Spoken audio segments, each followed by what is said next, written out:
upbringing. He's here as a little deaf toddler with hearing aids on at about 3 years old. Brought him here on a field trip one day alone, and I remember bringing him in here, and there were lots more goats then than there are now. Bless his heart, he was trying to pet them, and they were wanting to play with him. He's a little white-headed kid.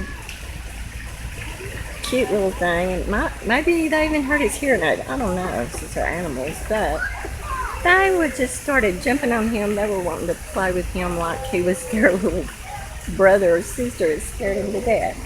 But I'll never forget that. I probably just have still pictures of that. I have lots of pictures I took out of my albums because the paper destroys them now, and I just put them in boxes so they'll be protected. But my pictures have always been such a treasure for me. But I think, like, my daughter-in-law loves pictures.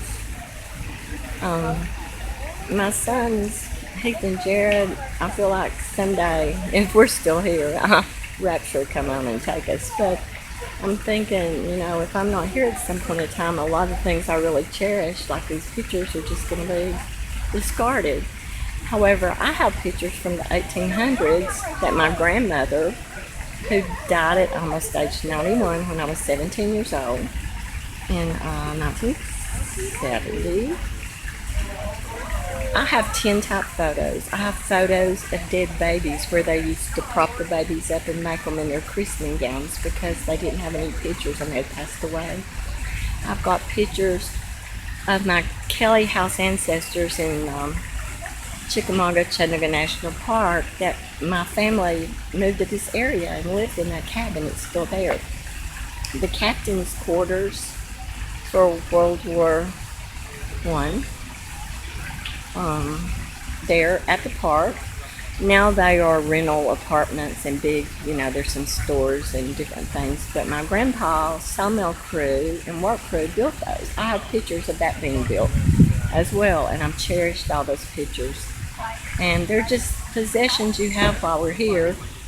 It won't make any difference someday, but they're nice to remember, nice memories. And I used to sit with my grandmother and just go through these pictures, and she didn't have names on them, and in my handwriting as a little girl I'd try to write the names of the people and want to know what family member that was. Was that her aunt? Was that her cousin? Was that her sister? I have all this history from my mother's family, the Kelly Johnson family, but from the Huggins, Springfield, all that. I have the history on Jeannie that goes all the way back to Rome and even some to Israel, where some of the ancestors were Hebrews and married into Italy when the Romans took over, all the way up through England and Ireland. But I don't have actual things I can touch and see.